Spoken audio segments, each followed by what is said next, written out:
పాక్ ఆక్రమిత కశ్మీర్లోని ఉగ్రవాద ముష్కరమూకల పీచమణిచేలా వారి స్థావరాలపై లక్షిత దాడులు నిర్వహించిన భారత పారా కమాండోలు ప్రపంచ దృష్టిని ఆకర్షించారు. దేశం యావత్తూ ఉప్పొంగేలా సాహస కార్యం చక్కబెట్టారు. అర్ధరాత్రి చడీ చప్పుడు కాకుండా ఆపరేషన్ ప్రారంభించి సూర్యోదయం కాకముందే ఉగ్రమూకలను మట్టుబెట్టారు. మరి ఈ విజయం ఎలా సాధ్యమైంది? అసలు ఈ పారా కమాండోల విజయ రహస్యమేంటి? ఓసారి చూద్దాం.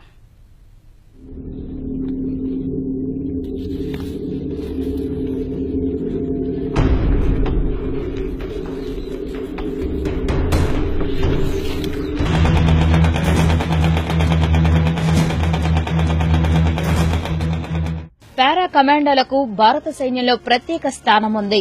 ఎంపిక నుంచి శిక్షణ వరకు ప్రతి దశలోనూ కఠినమైన వడపోత ఉంటుంది. భారత పారా రెజిమెంట్ 1945లో ఏర్పాటైంది.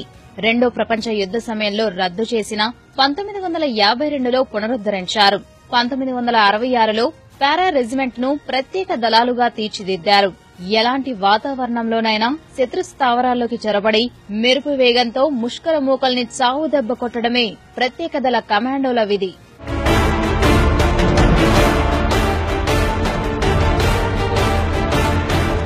ప్రత్యేక దళాల్లోకి ఎంపిక ప్రక్రియ చాలా కఠినంగా ఉంటుంది. ఎంపికైన వారికి ఇచ్చే శిక్షణ మరింత కఠోరంగా ఉంటుంది. ఈ సమయంలో కనీసం 3 గంటల నిద్ర కూడా వీరికి ఉండదు. 15 కిలోల బరువును మోస్తూ 100 కిలోమీటర్ల దూరం పరిగెత్తాల్సి ఉంటుంది. కష్టతరమైన వ్యాయామాలు చేయాలి. శిక్షణకు ఎంపికైన సభ్యుల్లో కనీసం 10% మంది కూడా తుది దశ వరకు నిలబడలేరు.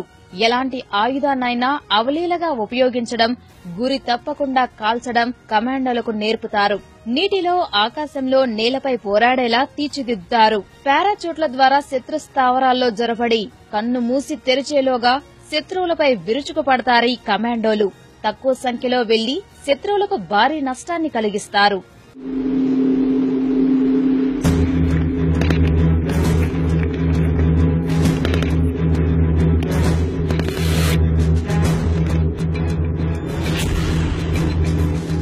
భారత పదాతి దళంలోని పారాచూట్ రెజిమెంటో భారత ప్రత్యేక దళాల్లోకెల్లా అతి పెద్దది.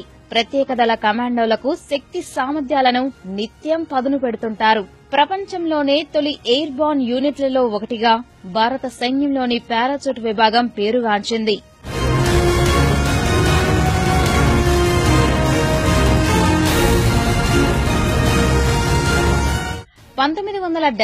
లో భారత్ పాక్ యుద్దంలో పారా కమాండోల ధైర్య సాహసాలు తొలిసారి వెలుగులోకి వచ్చాయి.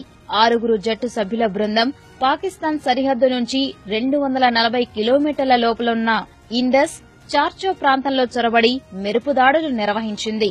470 మంది పాక్ సైనికులను హతమార్చి 140 మందిని గాయపర్చింది.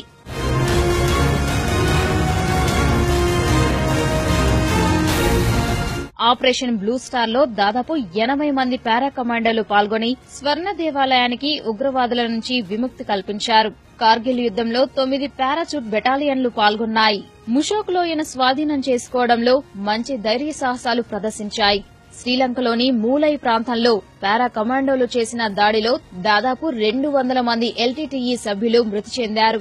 మాల్దీవుల్లో పీపుల్స్ లిబరైజేషన్ ఆర్గనైజేషన్ ఆఫ్ తమిళ ఈలం చెలరేగినప్పుడు 50 మంది సభ్యుల పారా కమాండోల బృందం రంగంలోకి దిగింది. మాల్దీవుల అధ్యక్షుడితో సహా పలువురిని రక్షించింది. ఇలా నిప్పు కణికలకు మారుపేరుగా నిలిచిన పారా కమాండోలు భారత సైన్యంలో తమ ప్రత్యేకత చాటుకుంటున్నారు.